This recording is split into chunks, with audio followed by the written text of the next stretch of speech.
ROI, in my mind, it becomes more than an acronym now. So, what I mean by that is, again, in my past, I've gone through these exercises.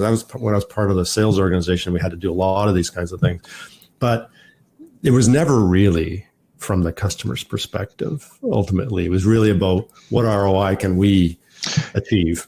Peter, if you went to an investor who was an investor in your company, and I'm thinking here, not you, because you're Oracle. Yeah. Forget Oracle. Yeah.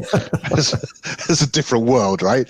But if you're like a normal SaaS company who is privately owned, and and half of it is equity owned by VCs.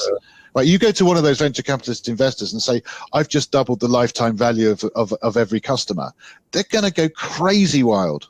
Yes. They're going to be absolutely delighted. They now know that in 5 years they're going to be able to, or in 3 years they're going to be able to float the company on the stock exchange, or they're going to be able to sell it to a bigger company, or because they now have something that is, even though you can't do it in share price because you're not publicly traded as a small SaaS. But I tell you what, it comes to the same thing.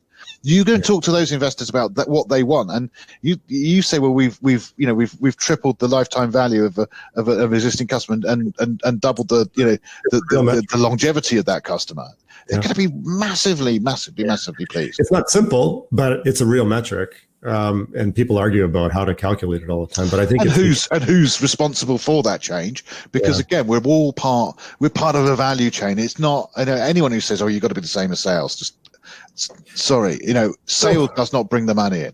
We all bring the money in.